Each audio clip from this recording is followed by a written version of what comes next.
Graça e paz, irmãos. Amém. É um prazer poder estar aqui, assim, poder falar do que Deus tem colocado no nosso coração, tem feito, e também poder, assim, fazer uma coisa que é muito importante para nós, né? Agradecer aos irmãos, né?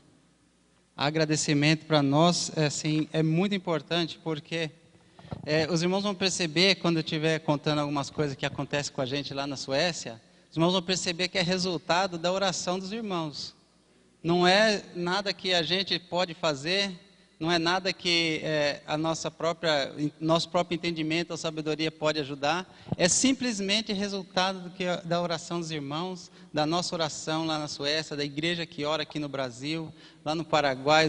É o apoio de todo mundo. É resultado, então, os testemunhos que eu vou contar são resultado justamente disso. E por isso, eu e a minha família, né? Aquele de vermelhinho lá sou eu.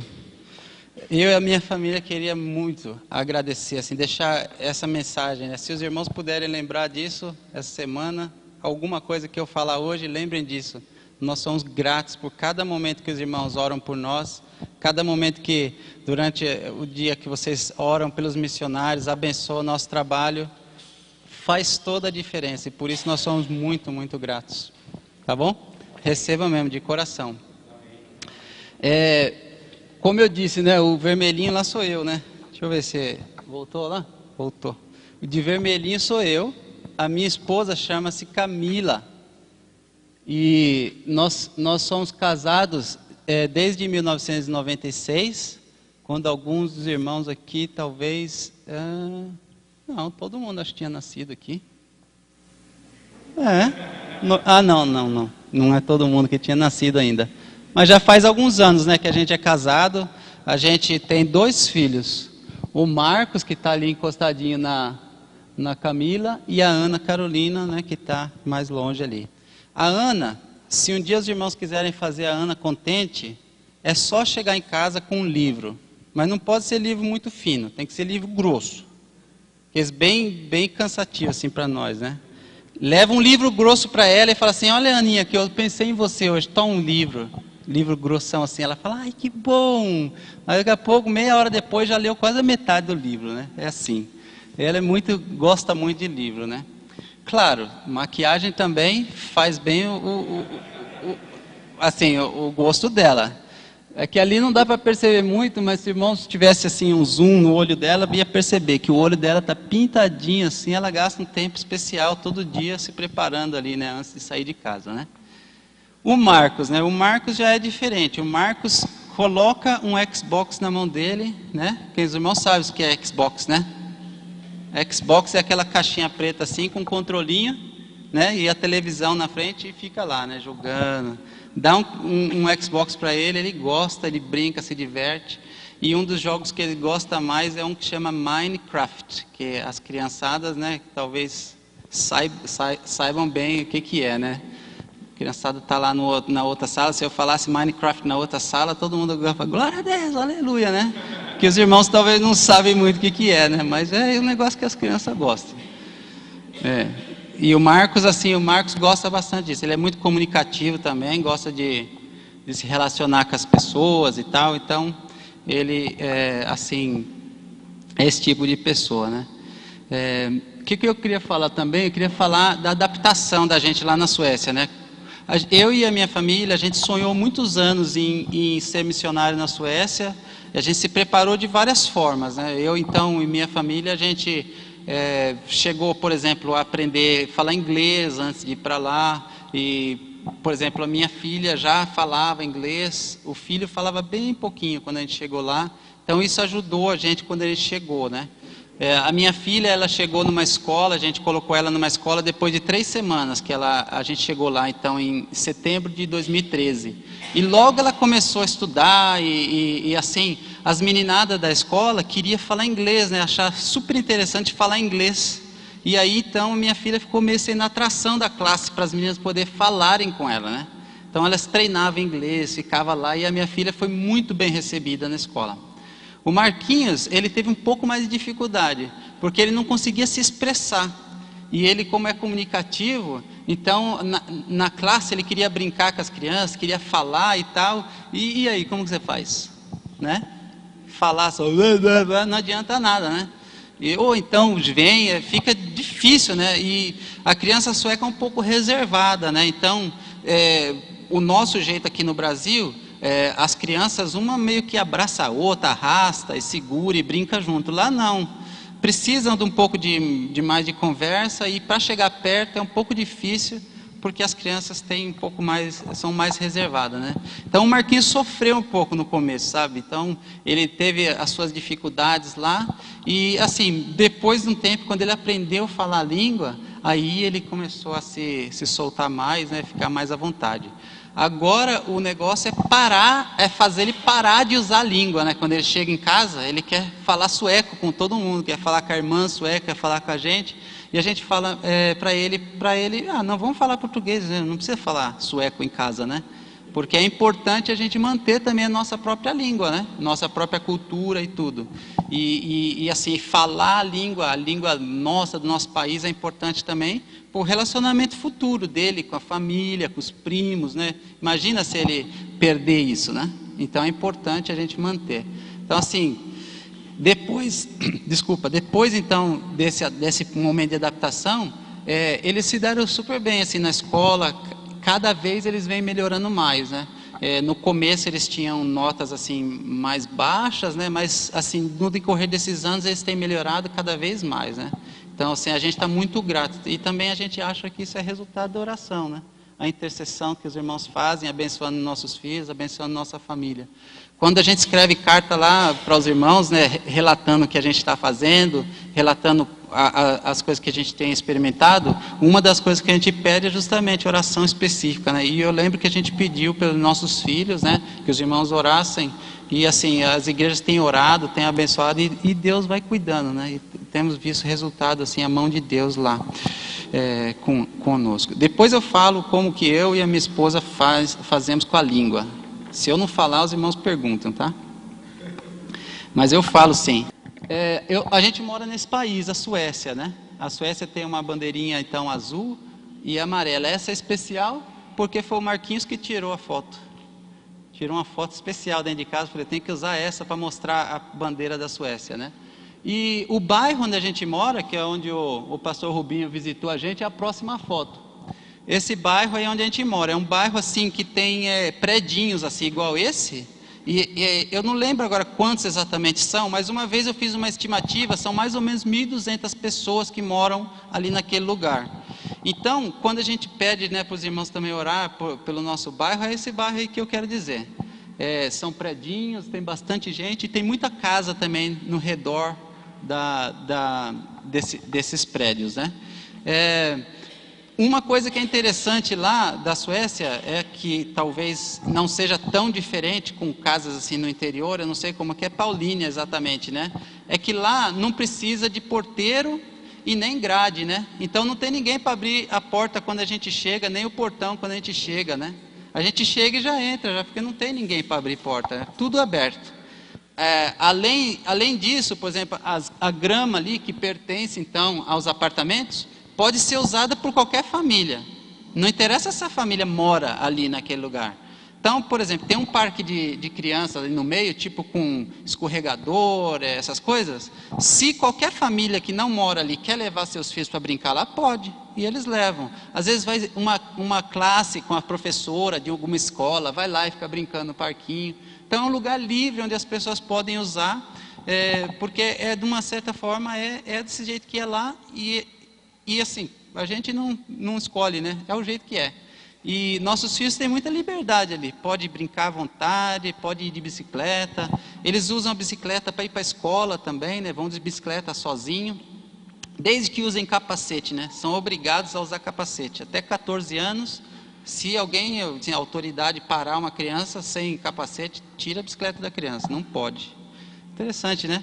É o jeito também que a cultura sueca é, né?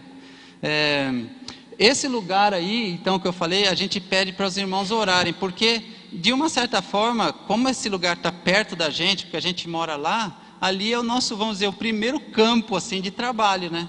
A gente então ora para que os irmãos, para que nós tenhamos a oportunidade de conhecer pessoas lá, que apartamentos, pessoas abram suas portas para a gente poder se relacionar com eles e eles também com a gente, né? E Deus tem ouvido a oração, né? Dos irmãos, tem ouvido a oração, então, que a igreja tem feito, e a gente, graças a Deus, tem tido muito boas oportunidades de conhecer gente e poder falar do amor de Deus lá também. A próxima foto é a foto do templo lá de onde eu faço parte hoje, a igreja que eu faço parte. É um templo um pouco menor assim de comprimento assim do que vocês têm aqui, mas aparentemente um pouquinho mais longo, né, de largura assim, mais largo, né? E a parte de dentro dele é desse jeito aí, ó.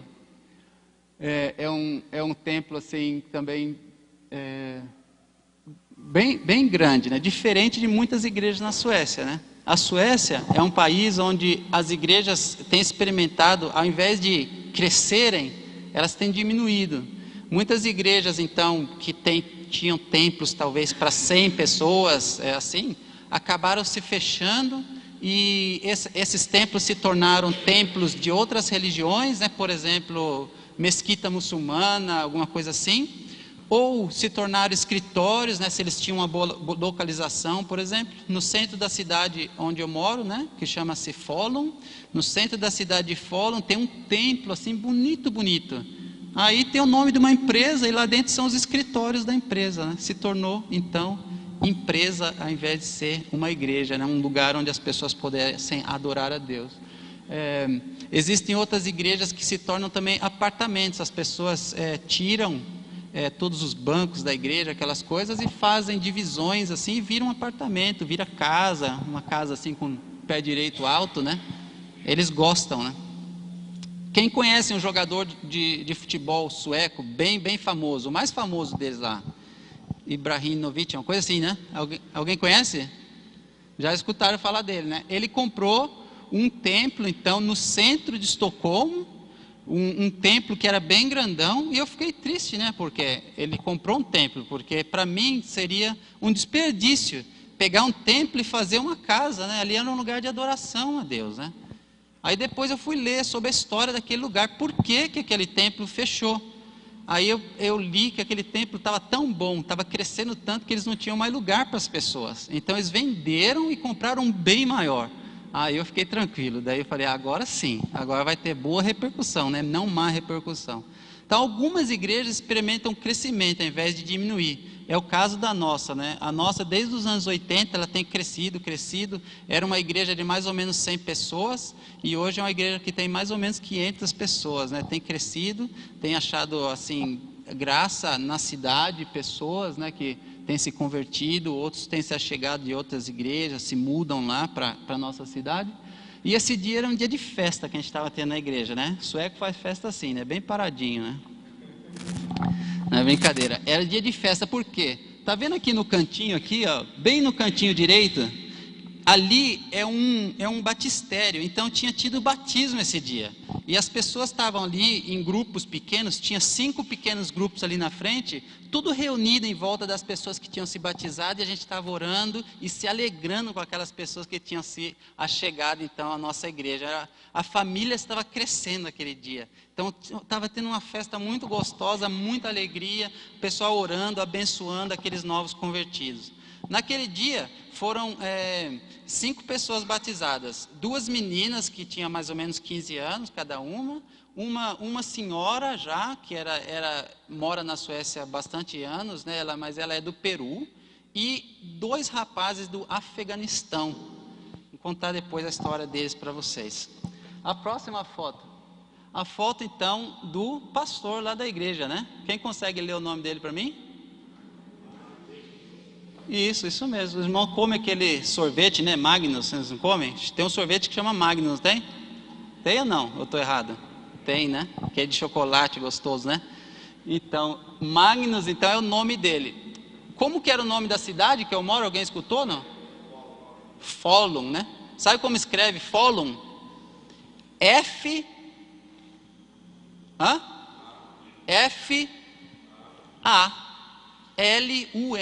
Engraçado, né? F-A. É igual o nome do pastor, ele está escrito Magnus, mas só tem um A, né? Mas só que soa A mesmo ali, né? Magnus. E nome da minha cidade, apesar de ter um A no nome, se lê Falun, O. Na Suécia, algumas letras, né, na língua, elas estão escrito A, mas elas soam O. É igual o nome dele, o sobrenome, está escrito A, né? Davidson, mas se lê Davidson. Agora não me pergunte por quê, né? Esse eu não aprendi ainda, eu sei que fala assim. Magnus Davidson. Agora os irmãos têm que me ajudar a ler o nome da igreja. O nome da igreja está em cima da cabeça dele, assim, ó. Hã? Pode ler bem alto, vai. É parecido. O nome da igreja chama-se Lugnet Kyrkan. Lugnet Kyrkan. O que quer dizer esse nome, né? Na Suécia também, na língua, quando eles têm substantivo composto, é um nome que é composto, são várias coisas junto, eles juntam todas as palavras, né? Então o N que está lá no final é o artigo A, Kyrka, que é o KYRKA, quer dizer igreja, e Lugnet é o nome do bairro. Então seria a igreja no bairro de Lugnet. Como é o nome do bairro aqui? São Francisco, como é que é? Jardim São Francisco. Então seria a igreja no Jardim São Francisco, que seria o nome aqui da igreja, né? No caso lá o nosso chama a igreja no bairro de Lugnet. Sabe o que o pastor Magnus fez? Ele escreveu uma coisa para vocês. Ele queria que eu lesse quando eu fosse nas igrejas, falasse assim, lê essa saudação lá para os irmãos. Daí ele escreveu assim, ó: a igreja aqui de Lugnet está muito agradecida pela família Valério e pelo trabalho que eles realizam para o reino de Deus. Eles são bons exemplos de missionários que se aculturam e alcançam o coração das pessoas para salvação e transformação. Obrigado por cada oração, intercessão e o grande apoio que os irmãos têm dado à nossa nação, para que o reino de Deus e a sua vontade aconteça aqui. Magnus Davidson. Amém. Perceberam que ele mencionou 3 coisas que para mim é o mais importante dessa mensagem: a oração, a intercessão e o grande apoio que os irmãos têm dado. Eles sabem que o Brasil passa por crise, né, financeira. A gente escuta lá falar da Dilma, todas essas coisas, né?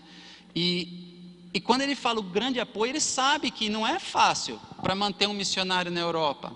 Não é fácil para manter famílias lá. E a nossa convenção não tem só a minha família lá na Europa, tem várias famílias. Tem famílias em outros continentes também. E não é fácil fazer isso. Requer bastante esforço. Então ele fala muito obrigado. Ele tem essa gratidão à Igreja do Brasil, porque os irmãos têm orado pela Suécia, têm intercedido e têm dado um grande apoio a nós todos lá. Então recebam também essa saudação da nossa igreja. Quando eu falo, né, também de oração, eu queria contar um testemunho então de uma pessoa aí. É o testemunho então do Per Strandberg, é o sobrenome dele, e o filho dele, Linus. Eu vou focar essa história no Per, né? Porque o Per, nos anos 80, ele tinha tido uma experiência boa na vida dele. Ele era uma pessoa que, assim, um sueco que não tinha fé, né? não tinha fé em Deus, mas num trabalho de uma igreja na cidade dele, onde ele morava então nos anos 80, ele conheceu a Jesus, se entregou a Jesus, se converteu, se batizou e começou a seguir a Cristo, ele com a família dele na igreja, né? Só que as situações da vida dele foram mudando tanto, que ele voltou então às velhas práticas dele, né? Antes de se converter, deixou a fé, deixou a igreja, ficou triste com a vida, e ele voltou então a praticar então o que ele fazia antes, que era o alcoolismo, né? Ele se lançou então no alcoolismo, e muitas coisas ruins foram acontecendo na vida dele, que resultou a perda da família, separação, filhos, né, se perder, tudo bagunçou, a esposa, claro, né, separação, tudo. Depois também a empresa dele, ele não conseguia trabalhar, perdeu a empresa, e aí, claro, perdeu tudo, o que acontece? Nem financeira, né, não tem jeito mais. Aí começa o buraco cada vez a aumentar, não é verdade? E ele chegou então no ano de 2014, né, naquele ano de 2014, quando a gente encontrou ele pela primeira vez, a gente encontrou então um homem totalmente destruído, né? Ele estava enfiado no alcoolismo e eu posso descrever assim, para ficar claro, ele estava no fundo do poço, era assim um momento de dificuldade. E aí a resposta de oração foi a seguinte, né? Ele mora lá naqueles predinhos que eu mostrei, né? Que é importante ressaltar, né? Ele é um dos nossos vizinhos lá, né? Então a resposta de oração. Naquele dia, era um sábado à noite, ele estava numa situação tão ruim, ele tinha passado já 2 semanas já só bebendo. Então, os irmãos, se vocês conhecem alguém que tem problema de alcoolismo, ou alguém na família, algum amigo, ou alguém que vocês talvez tenham conhecimento, sabe que não é fácil essa situação. É uma situação super delicada e difícil. E ele tinha então vivido 2 semanas somente com bebidas. E aí ele conseguiu, de alguma forma, um papelzinho informativo da nossa igreja com o telefone do pastor. E ele ligou para o pastor, naquele desespero dele, ele ligou. E aí eu acho que a resposta de oração já está aí, né? Que ele conseguiu o telefone do pastor de alguma forma, né? Um papelzinho que deram para ele, ele pegou em algum lugar, eu não sei. Mas assim, Deus deu aquele número para ele ligar. Porque ele podia ter ligado para qualquer outra pessoa, né? Mas ele ligou lá justamente para o Magnus, né? O nosso pastor. E quando ele ligou para o pastor, ele contou várias coisas e ele usou a palavra angústia, né? Angústia, e sabe que a pessoa, quando ela está angustiada, parece que tudo no mundo, nada presta, parece que vai acabar, não vale a pena mais viver. Então a pessoa estava numa situação bem difícil. Aí o pastor, depois de ter falado com ele, ligou para mim e falou assim: ó Silas, tem um vizinho seu aí que está passando super mal, está angustiado, a gente precisa ir lá ajudar ele, vamos lá? Eu falei, claro que vamos. A gente chegou na casa dele então logo depois, abrimos a porta, né, ele chamou para entrar e a gente encontrou esse homem deitado na cama, com muita bebida assim em volta, né, perto da cama. Ele contou então todo aquele que tinha feito aquelas semanas, e ele chorava muito, ele estava muito triste, angustiado mesmo, falando de todas as coisas que ele tinha perdido na vida, né? E o que a gente podia falar para ele? Começar a falar da esperança, não é verdade? O evangelho, começar a falar do amor de Cristo, começar a declarar a palavra de Deus na vida dele. Eu cheguei perto, a gente abraçou, segurou a mão dele, começou ali, ele chorava muito, né? E a gente ficou conversando com ele. Aí chegou no meio da conversa, ele falou assim: por favor, pega uma bebida para mim lá na geladeira, né? Ele falou para a gente, né? Daí a gente pensou, puxa, pegar bebida, né? O cara já está ruim, né? Como vai pegar mais bebida, né? E aí a gente conversou, e aí o que vai fazer, né? Daí a gente foi e pegou a bebida, né? Pegamos a bebida, fui lá, o pastor pegou a Bíblia. Aí, mas não se desespera não, sabe? O pastor teve uma inspiração divina naquele momento. Ele pegou a palavra de Deus também. Ele pegou a Bíblia numa mão e a bebida na outra, né? Que era uma cerveja, né? Uma latinha de cerveja. Aí ele chegou perto do Per assim e falou assim: Per, veja bem, você não precisa dessa cerveja. E colocou assim a cerveja bem pertinho dele. Você precisa da palavra de Deus. Você precisa do evangelho na sua vida. Sabe por que o pastor estava falando assim? Porque ele deve ter se inspirado naquele versículo de Romanos, que fala que o evangelho é o poder de Deus para a transformação de todo aquele que crê, para a salvação, para a transformação. O evangelho é esperança, o evangelho é nova vida. E quando o pastor falou isso, balançando uma coisa na frente da outra ali, né? Algo maravilhoso aconteceu na vida do Per. Se eu for resumir toda a história dele, ele quando ele conta isso, ele fala assim: hoje eu posso dizer que eu sou um homem restaurado, né? Glória a Deus, porque ele pode dizer que ele é restaurado, porque ele conheceu o evangelho, ele se entregou de novo para Deus. Naquele momento o Espírito Santo tocou a vida dele. Ele fala assim: olha, lembra daquela noite lá, Silas, que vocês foram me visitar, né, e dar risada, né? Aquela noite eu só lembro de uma coisa, eu lembro do pastor balançando a cerveja numa mão e a Bíblia na outra, né? Falando que eu precisava do evangelho, né? E é isso. Então foi uma bênção na vida dele. começou tudo uma história nova na vida dele. Ele se reconciliou com os filhos, ele está sonhando agora em ter a própria empresa de novo. Assim, a vida desse homem tem sido transformada mesmo. E o importante também notar que ele voltou também a se encontrar nos alcoólicos anônimos, né? Para também encontrar pessoas que têm passado pela mesma situação, né? E lá nos Alcoólicos Anônimos, o PER tem sido assim uma luz mesmo, tem sido um instrumento de Deus para levar esperança para as pessoas lá. Uma das coisas que o Alcoólicos Anônimos diz, ele diz que, uma parte do tratamento diz que as pessoas precisam experimentar o que as religiões podem oferecer para eles, para ajudá-los nesse momento de dificuldade, né? E ele fala então para as pessoas, olha aqui que o livro está dizendo, a gente tem que experimentar o que as religiões têm para nos oferecer, vamos lá para a igreja, vamos lá para a nossa igreja, né? Então ele arrasta a gente para a igreja, sabe? Ele tem sido esse instrumento de Deus mesmo, para abençoar muita gente lá na nossa cidade, né? Então, graças a Deus, né, resposta de oração, um testemunho mesmo. A Signe também escreveu uma carta para os irmãos, vou ler para os irmãos saberem.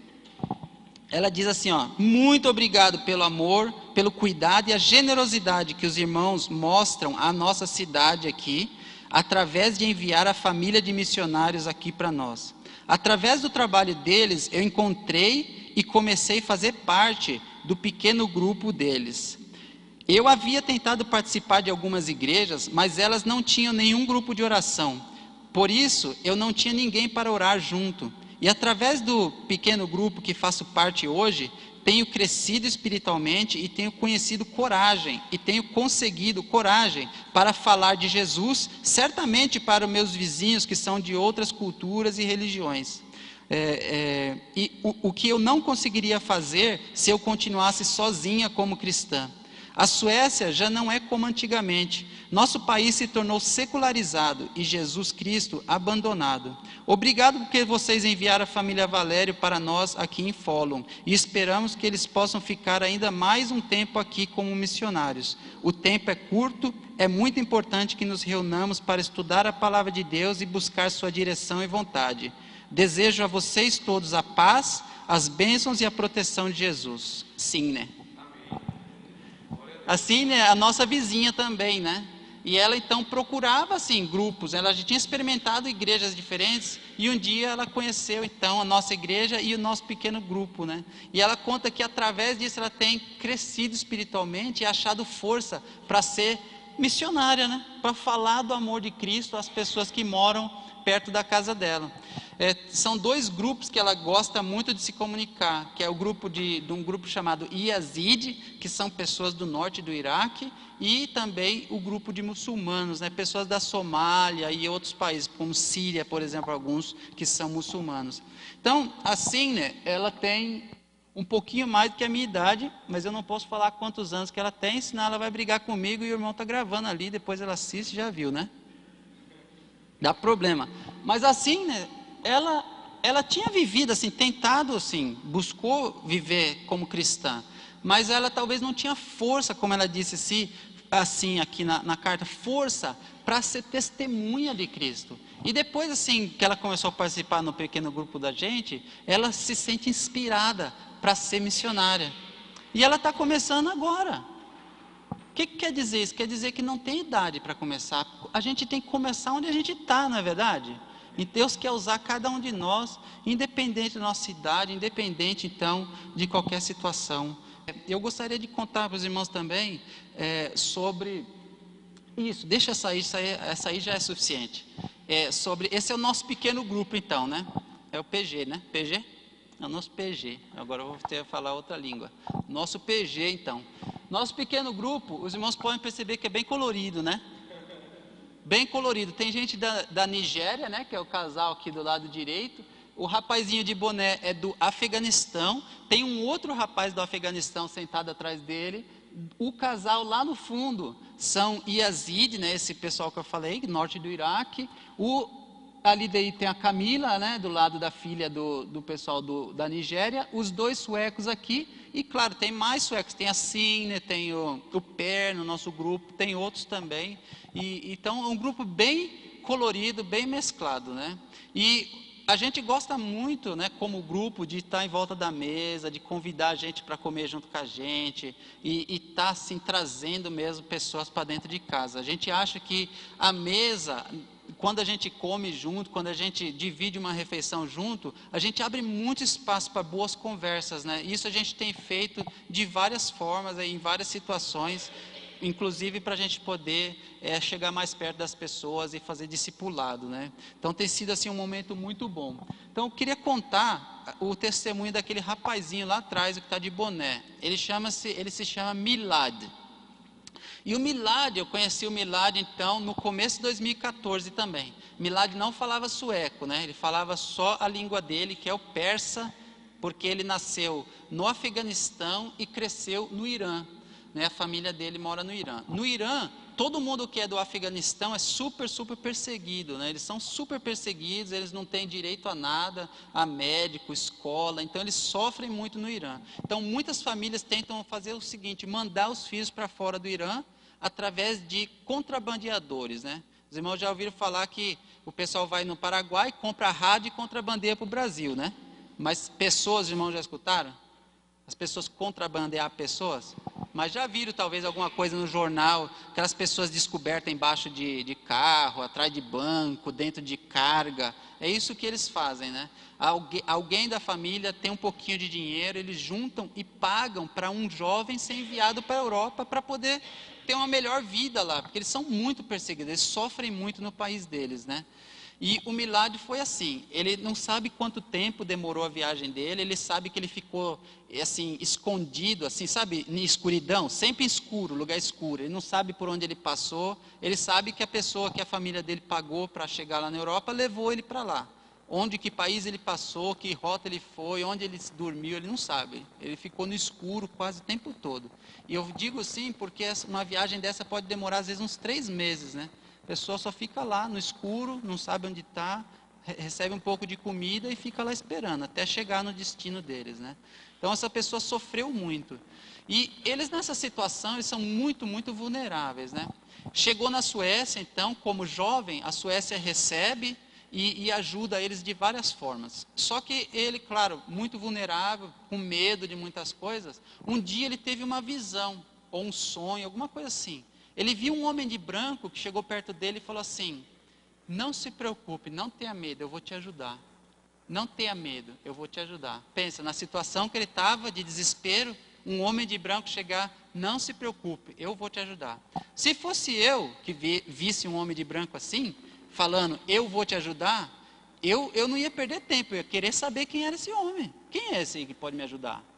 Aí, então foi isso que ele fez. Ele foi lá para a família dele, a pessoa que cuidava dele, né? Falou assim, olha, eu tive essa visão, eu vi essa pessoa de branco, e falou que ia me ajudar.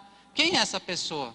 Aí o sueco normal, assim, o sueco comum, não tem religião, ele não crê em Deus, deixa Deus de lado mesmo, como a Signe escreveu aqui, né? A Suécia perdeu esse aspecto de religião, Deus, né? E aí ele falou assim, olha, eu não sei quem é, mas tem uma pessoa aqui que pode talvez te ajudar. Era moça também de uma casa que ajuda, assim, esses estrangeiros, né? Aí essa moça se chama Molly, e a Molly falou, olha, eu acho que pode ser alguma coisa de religião isso aí, então vamos numa igreja, quem sabe alguém pode nos ajudar, né? E ela também conseguiu o telefone lá da nossa igreja, né? Você vê como Deus é bom, né? Conseguiu o telefone da nossa igreja, ela também não era crente, né? Não tinha, assim, fé em Jesus, nada, né? Sim, tinha pensamentos positivos a respeito da religião e Deus, né? Mas ela não era crente ela mesma. Aí ela levou então o Milad lá na nossa igreja para alguém explicar quem era esse homem de branco, né? E a gente abriu a palavra de Deus junto com eles, né, e mostramos então a esperança então do Evangelho, Jesus Cristo. Falamos da cruz, falamos do amor de Cristo. O Milad, ele aceitou Jesus muito rápido. A Molly, que tinha trazido ele, não aceitou assim tão rápido. Ela vem num processo, né, de especial que Deus está trabalhando na vida dela. Mas assim, ela ora, ela tem conhecido a palavra de Deus, ela é discipulada. A única coisa que eu não vi ela decidir ainda foi sobre o batismo. Ela não quis se batizar ainda. Mas Deus está trabalhando na vida dela, né? E assim, mas o milagre foi muito rápido. Ele queria Jesus e queria saber mais sobre aquilo. Então o intérprete dele era um outro rapaz, né, do Afeganistão também. Só que ele era muçulmano, né? Então você vê, olha como a missão é interessante, né? Uma mulher que não tem muito fé assim em Deus, né? Fala para uma outra que é mais aberta assim a Deus, né? E essa mulher, ela liga para a nossa igreja, ela traz um rapaz para a gente apresentar Jesus para ela com um intérprete muçulmano, né? Então imagina, né, a bênção, faz ele faz assim uma onda assim que é graça de Deus, né, na nossa vida, e as pessoas têm sido impactadas dessa forma, né, através desses encontros assim, através dessas maravilhas que Deus faz, né? Ele manda assim as pessoas de uma certa forma para nós. Então a gente tem visto assim Deus trabalhar na vida desse Milad, né, a vida da família dele, e os irmãos têm que continuar orando mesmo, abençoar a vida deles, porque quando ele se converteu, se batizou, sabe o que aconteceu? A única coisa mais preciosa que ele tinha no mundo, ele perdeu. Diz aqui a palavra de Deus, Jesus falou que aquele que quer me seguir, ele vai ter que deixar a família, né? Lembra um texto assim? Deixa a mãe, os irmãos. A mãe dele falou: oh, você se converteu, você vai seguir Jesus, você não é mais meu filho, eu não quero mais saber de você, não me ligue mais. Você acredita? Ele perdeu a família, perdeu a irmã, eram as únicas pessoas que ele tinha contato assim, fora. Então, você imagina como é a situação. O que nós como igreja temos que fazer? Abraçar muito ele, chorar muito com ele, ajudar muito ele, abençoar muito a vida dele, pregar muita palavra de Deus para ele viver na esperança do Evangelho, né? Então é isso que a gente tem feito, né? E ele tem sido também uma pessoa que espalha esperança. Mesmo na situação difícil que ele tem vivido, ele tem mostrado para outros jovens do Afeganistão, jovens da escola dele, o amor de Cristo. É que não dá para ver, mas atrás dele ali tem um outro que está de bonezinho lá, só dá para ver a orelha dele. É um rapazinho que se converteu também, através do testemunho dele. Ele já levou um outro também, que já se converteu, já foram tudo batizados, tudo membro da igreja lá hoje. Graças a Deus, né? Deus tem abençoado essas vidas. Então esses testemunhos que eu estou contando é justamente para mostrar que vale a pena orar, interceder, que Deus ele vai abrindo portas, ele vai dando oportunidades para nós, ele vai abrindo portas, encontro com pessoas, e Deus vai tocando a vida dessas pessoas lá através então do nosso grupo, através da minha família também lá na Suécia, né? Através desse pequeno grupo nós temos esse projeto aí, que é a plantação de uma nova igreja. A gente quer ver nos próximos anos uma nova igreja nascer lá na nossa cidade, especificamente ali naquele bairro e nas redondezas onde a gente mora. A gente quer então, através de pequenos grupos, né, lá nos nossos apartamentos e nas casas ali ao redor, começar a multiplicar os grupos, ter mais e mais grupos, e esses grupos vão ser então a nova igreja. A nossa igreja mãe, né, ela tem enviado a gente, né, ela tem abençoado, tem dado o suporte necessário, e a gente então está trabalhando junto para ver isso acontecer então nos próximos anos. Para finalizar essa parte, eu queria falar mais uma coisa só, na próxima foto, né?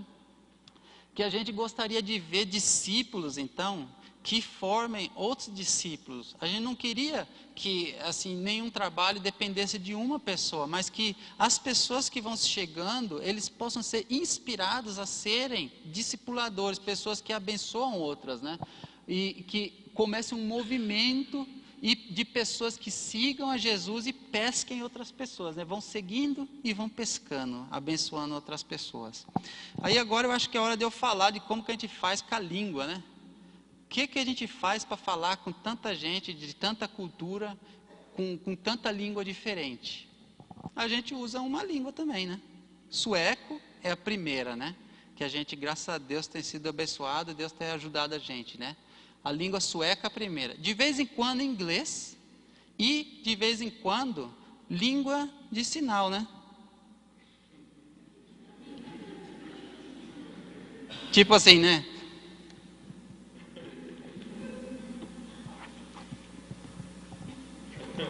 A gente faz assim também. A gente usa a língua então do jeito que dá, né? A gente já encontrou gente que não fala nada de nenhuma língua que seja comum, mas já encontrou gente que fala até espanhol, por exemplo, assim. Então a gente tenta, né?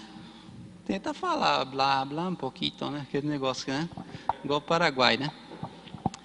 Aí, mas eu queria cantar uma música para os irmãos, em sueco, para os irmãos escutarem a língua sueca. Alguém já escutou alguma vez a língua sueca? Já? Já escutou, o pastor já escutou. Então eu vou cantar em sueco e depois eu vou convidar os irmãos para cantar comigo também, para os irmãos experimentarem falar a língua sueca.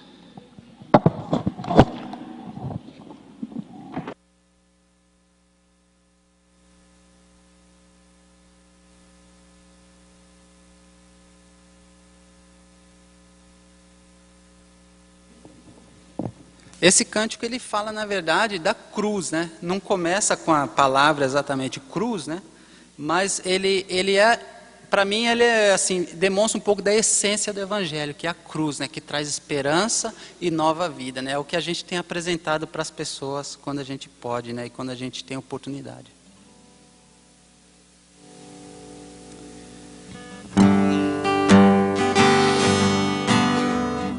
Bortom vårt liv här, bortom all mörker finns ljus. Ditt kors bestrålar, vi lyfter blicken och ser. Korset står överallt, strålar klart i vår värld. Ditt kors tronar högt överallt. Ett hopp, en befriare, Jesus du regerar överallt, överallt. Bojorna faller, din kärlek frigör oss helt. Du öppnar hjärtan, vår värld får egentligen se. Korset står överallt, strålar klart i vår värld. Ditt kors tronar högst överallt. Ett hopp, en befriare, Jesus du regerar överallt, överallt. Kristus övervann, allt fullbordats, han är kung. Kristus övervann, han ger oss styrka.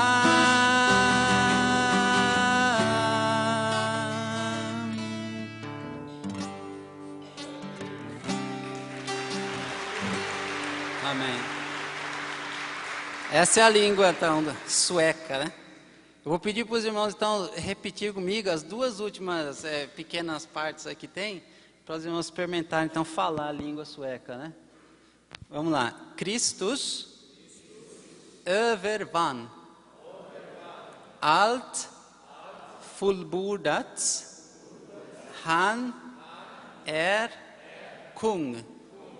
A próxima.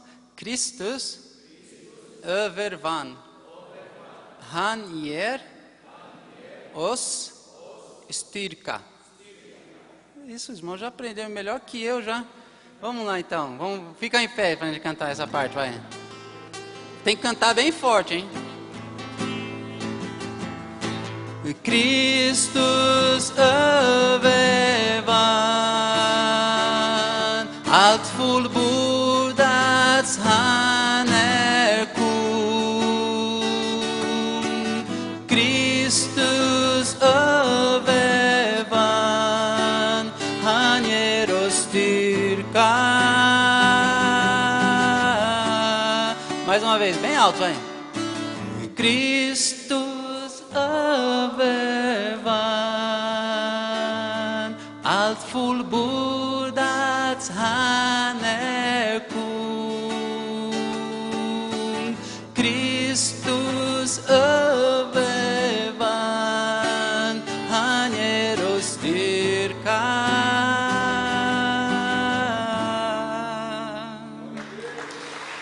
Glória a Deus.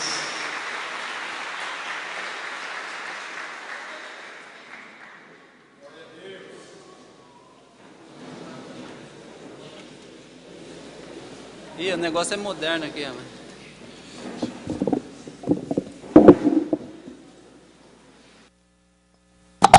Perceberam então? Essa é a língua então.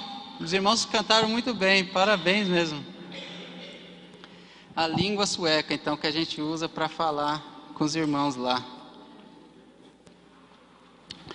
Sabe que a próxima foto aí é a foto de uma menininha, não foi eu que tirei não, eu peguei na internet porque eu estava pensando assim, como que essas coisas todas que a gente vive com Deus, essas experiências que Deus vai dando para a gente, o que seria, como que eu podia achar uma coisa que pudesse representar isso, né?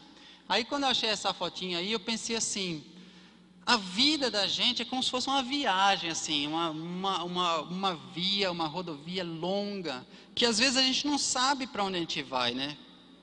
E essa menininha dá a impressão que ela está pronta, assim, para começar uma viagem longa, assim, que talvez ela não conheça o caminho, mas ela está ali, prontinha, esperando, agora vou começar e vou para frente, né? E o texto bíblico que eu queria dividir com os irmãos essa noite é o texto que está em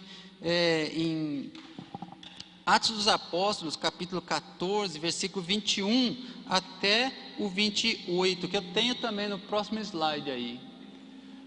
A gente vai ler só até o 23, né?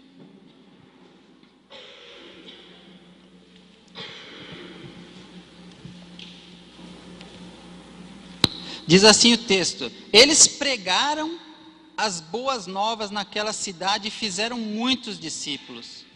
Então voltaram para Listra, Icônio e Antioquia, fortalecendo os discípulos e encorajando-os a permanecer firme na fé, dizendo: é necessário que passemos por muitas tribulações para entrarmos no reino de Deus. Paulo e Barnabé designaram-lhes presbíteros em cada igreja, tendo orado e jejuado, e os encomendaram ao Senhor, em quem haviam confiado. Esse texto bíblico é o final, então, de uma viagem, na verdade. São anotações, então, que Lucas fez sobre a viagem que Paulo e Barnabé fizeram. E no começo ainda tinha uma outra pessoa chamada João Marcos, estava nessa viagem, como enviados da igreja de Antioquia. A próxima foto, quer ver? Mostra um mapa ali, ó.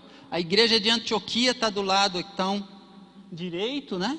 E tem umas setas assim, mas eles saíram então dali de Antioquia e foram para o lado, subiram até uma outra Antioquia da Pisídia, desceram até aquele lugar chamado Derbe e depois fizeram a volta toda de novo. E aqui no texto diz que eles pregaram as boas novas naquela cidade.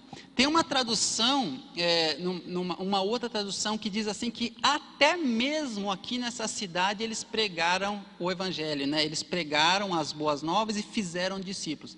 Até mesmo.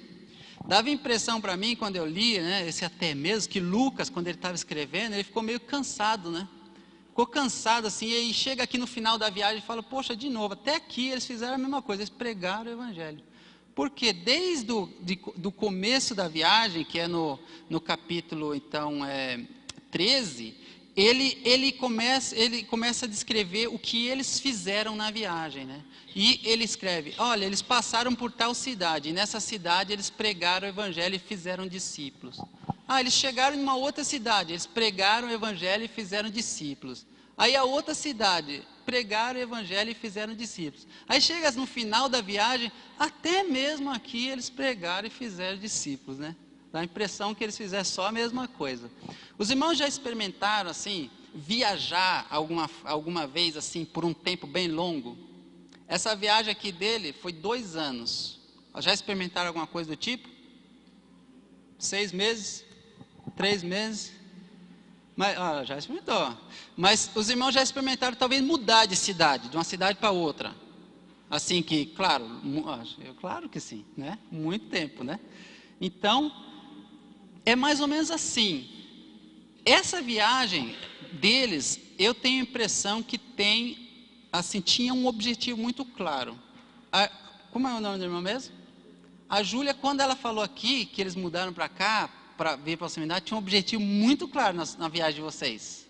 Na verdade, eu já experimentei assim uma viagem longa pela primeira vez, em 1998. Foi a primeira vez que eu saí para viajar assim, bem longo mesmo. Foi um ano de viagem que a gente fez. A gente foi para a Inglaterra, eu e a Camila, a gente não tinha filhos então. A gente foi para lá, mas o objetivo da nossa viagem era muito, muito claro. A gente queria ir lá para a Inglaterra, para a gente aprender a língua inglesa, para ficar mais preparado para o nosso futuro trabalho missionário. Então a gente mudou para a Inglaterra, então a gente chegou lá em uma segunda-feira à noite, né? E como o nosso objetivo muito claro era estudar a língua, no outro dia, na terça de manhã, a gente já estava na escola e a gente passou um ano inteiro. E esse ano foi um ano assim, muito, muito, muito chato, porque a gente estudava cedo, depois estudava à tarde e à noite também, só comia rapidinho, estudava de novo, voltava para a escola no outro dia, estudava. Foi um ano assim chato, sem muita diversão, foi muito, muito difícil para a gente. Lá em Londres. Acha que foi assim mesmo? Ou foi diferente? Lá em Londres. Foi diferente, mas a gente estudou, né? A gente fez nossa parte. Mas a gente se divertiu. A gente se divertiu tanto, mas tanto. A gente conheceu tanta gente. A gente viu tanto lugar bonito. Londres, por exemplo, todos os museus em Londres são de graça, né? Então, quando chegava amigo, assim, para eu impressionar, eu falava, olha, eu vou levar você em todos os museus, pode deixar que é por minha conta, né? Eles não sabiam, né? Não, vamos lá, deixa comigo, você paga só o almoço para nós, está tudo certo. Era brincadeira, mas assim, foi um ano assim, muito, muito cheio de aventura. A gente aprendeu muita coisa, tivemos experiência muito boa com Deus, conhecemos pessoas, igreja, servimos a Deus, foi um tempo muito, muito bom. Que ajudou a gente no futuro, né? E aqui, a viagem de Paulo, aqui e Barnabé, foi também uma viagem, como eu disse, de 2 anos, cheia de aventura. Ela teve altos e baixos, né? Eles chegaram, por exemplo, a ser quase adorados como Deus, depois de ter curado uma pessoa. Mas também, num outro momento, a cidade quis apedrejar a Paulo, e apedrejou, jogou ele para fora da cidade como morto. Eles andaram de barco, andaram a pé, conheceram gente, eles fizeram muita coisa assim, cheio de altos e baixos, cheio de aventura aqueles 2 anos, né? Foi um tempo que marcou a vida de Paulo, porque a Bíblia relata o primeiro milagre que Deus fez através da vida dele. Deus fez o primeiro milagre através da vida de Paulo. Ele muda o nome de Paulo de Saulo para Paulo, que é uma coisa importante na vida dele. Parece que Deus trabalhou de uma forma muito especial na vida de Paulo, naquele momento todo, então, daquela viagem. Foi um tempo, assim, cheio de surpresas. Mas por que eles aceitaram essa viagem, né? Eu fiquei pensando, mas por que Paulo e Barnabé, então, aceitaram fazer uma viagem dessa, com um propósito, assim, bonito desse, né? Que era falar de Deus, né? E quando eles começaram a fazer discípulos, eles formaram igrejas, né? E depois ainda estabeleceram líderes para essas igrejas, fizeram coisas grandes, né? Por que eles aceitaram? Eu comecei a pensar, poxa, como que foi para Paulo, né? Eu voltei na história de Paulo e eu vi que desde quando ele se converteu no caminho de Damasco, né? Quando ele cai do cavalo. E aí chega lá em Damasco, diz que depois que Ananias orou por ele, a primeira coisa que ele foi fazer, depois que ele foi batizado e comeu, ele começou a fazer discípulos na cidade. O que ele começou a fazer? É quase a mesma coisa aqui do texto, falar das boas novas e fazer discípulos. Lá em Damasco teve perseguição, as pessoas queriam matá-lo, os discípulos mandaram ele para Jerusalém. Aí diz o texto que em Jerusalém ele começou a pregar e fazer discípulos. Lá teve perseguição, mandaram Paulo para Tarso. Lá também ele fez discípulos e falou do evangelho, né, para as pessoas. E aí, depois de um tempo, Barnabé vai até Tarso e leva, então, Saulo para Antioquia. E diz o texto que em Antioquia eles fizeram discípulos, né, e fizeram muitos discípulos. E isso é em Antioquia. Eles trabalharam 1 ano junto em Antioquia, até que começa essa viagem aqui. Dava a impressão para mim que Paulo já era o costume dele. Onde ele estava, ele fazia isso.